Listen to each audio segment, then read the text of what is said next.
Ladies and gentlemen, welcome back. Today I have a method for you to rank up very quickly in Call of Duty Black Ops 6 Zombies, as well as making ton of progress on unlocking your research augments. If you've been sitting here playing Bo6 Zombies and you've been struggling and chugging along trying to get these augments unlocked and you really want to use them, but you want a quicker way to go about it, then this is going to be the video for you. I'm going to show you a way to rank up very quickly that you can use in tandem with double XP. That certainly helps, but it's absolutely not required if you don't have any. This is just going to be a fast way to play and a method that will give you the most XP for the time spent. Now, also at the same time, you do have to consider when it comes to research augments, you're only able to research one track at a time. A lot of people think that you can research a certain perk and an ammo type, for example, but that's not actually the case. So you've got to pick one. And additionally, some research augments only become available after you've researched a certain amount of other ones. So for example, Juggernog only really unlocks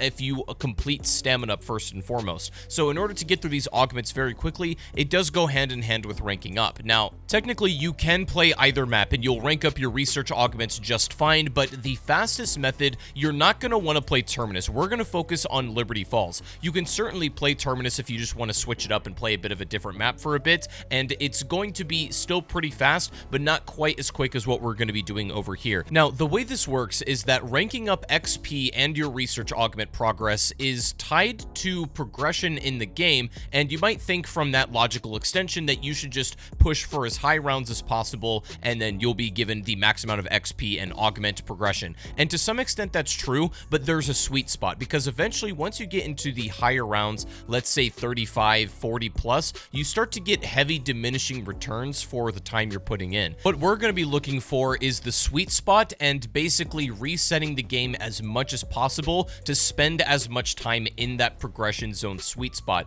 Now, to do this, what I'm going to recommend is using the ASG shotgun. It is easily the best weapon that you can apply right now. That's just great for general gameplay, and it helps speed this process along fast. And again, you can play Terminus, but I'm going to show you a strategy on Liberty Falls. As soon as we spawn into the game, we're going to go ahead and turn on the Rampage Inducer, and we're going to stay here until about round 6. You can literally stay up on the rooftop and just continue to buy ammo if you need, but you can hold it down here with the Rampage Inducer on, and you shouldn't have any problems with that. At about round 7 or 8, you're going to notice that your gray rarity shotgun is not keeping up very well with the Rampage Inducer, so at this point, I recommend go ahead and turn it off for a little bit. And as we make our way through the map, we go to turn on the power, basically, and get to the church. As soon as we enter here, we can either upgrade our weapon and go to green or blue rarity if you've got enough salvage, and certainly make sure to pack punch your shotgun. Now, the unfortunate thing about Liberty Falls is we don't have access to Deadshot until round 25, and that's one of the most important perks for the strategy, but if you can get Juggernog, Quick Revive, and Speed Cola, these are going to help out tremendously. But with the Rampage Inducer off for a couple of rounds, we're just going to spend some time running around the map, getting our perks, and setting up. If you're feeling really confident, you can keep the Rampage Inducer on the whole time, but I'm not going to recommend it given how much you have to move around and buy perks and just have all of this downtime. I like to turn it off from about rounds 8 to, I don't know, 12 to 13, just depending on what I'm doing. But as soon as you feel a little bit more comfortable, once you've got a blue rarity weapon in either tier 1 or tier 2 pack-a-punch, you're just going to want to dump all of your resources into a single weapon and perks. Don't even worry about buying an extra bigger vest for an armor slot right now. You won't need that until a little bit later. We can head back to the rooftop once you've gotten that tier 2 pack-a-punched weapon, and then we can turn the Rampage Inducer back on and either camp on this rooftop or just hang out in the spawn and kill zombies really, really quickly. The rounds should go by in less than 30 seconds if you're optimizing this correctly. The Rampage Inducer obviously makes the zombies a lot faster and aggressive, but it also reduces the downtime in between rounds, which is huge. Unfortunately, it does not affect the vermin rounds, so those are still going to be quite slow, but they shouldn't give you much trouble on a Rampage Inducer run anyways, and you're going to get max ammos for them, so they're still worth it. They're just a little bit of a break in the pace. But our whole objective here is to speed through the rounds as quickly as possible. Now, you're going to continue with the strategy, go back and upgrade to purple rarity, either upgrade to tier 2 or even tier tier 3 pack-a-punch. Once again, funnel all of your resources into this single weapon, and you really only need 3 perks. And as you continue to progress through the rounds, from about 15 to 20 is where you need to make a decision. The cap for the XP that you're going to start to get will begin to cap out a little bit later, but we still have a bit of room to go. After round 17 is when you get a pretty big boost in XP from successfully exfilling. So you do have an option to leave at round 17 if you really want to, but we can still continue to push a little bit higher for some additional progression. Now, if you do choose to exfil at round 17, it shouldn't give you very much trouble. Like, the lower round exfils are pretty simple, and you should be able to do it just fine with the weaponry that you have. Maybe some additional equipment or field upgrades might help you out in that successful exfil, but after round 17, you have to consider things a little bit differently if you are going to be exfilling. But let's say you're doing a round and we're going to push up to 20, maybe 25. This is the point where you have to make sure you have either a chopper gunner or a mutant injection when you're exfilling, because otherwise you simply won't have enough firepower to kill everything in front of you. Now, the cap for XP and also progression of your augments seems to cap out at around 25 to 30. While you can absolutely push higher, yes, I wouldn't recommend going much past around 30 to 35.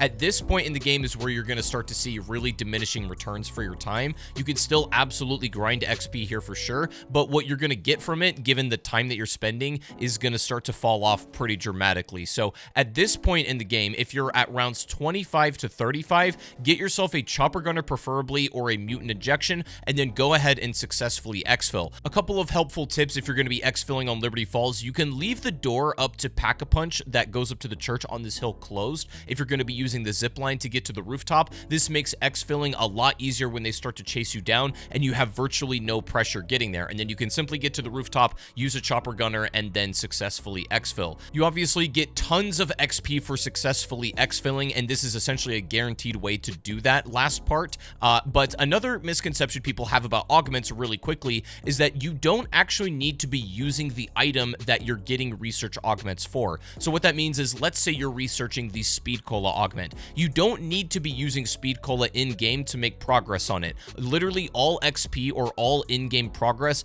will count towards that, so just don't worry about using the item necessarily that you're trying to upgrade. I do recommend starting your augment upgrades first and then maybe working towards stuff like ammo mods and then field upgrades and stuff like that. I think perks are pretty important, and they're also some of the first ones that you are going to unlock, but you don't need to be using them to get XP for them. And then you can just rinse and repeat this strategy. Go right back into a Liberty Falls game, use the Rampage Inducer, and speed through the rounds, and then exfil anywhere from, I would say the sweet spot is 17 to 30. 30 is a bit on the higher end, maybe 25, but you can reset it again and then run it back, and you should be able to farm tons of XP extremely quickly, and you should get through essentially all of your augments within maybe 5 to 6, maybe 7 games total, depending on how far you push. It doesn't take too long at all, and then you can absolutely blaze through all of these. As I said at the beginning of the video, you can absolutely also apply this strategy to Terminus, but it's just not going to be nearly as fast. The map is bigger, it's harder to progress through, there's too much space, you just don't get it as quickly. Liberty Falls, just in terms of raw speed, is going to be your best friend here. So this is going to be even more effective if you have double XP tokens, obviously, so go ahead and use those if you can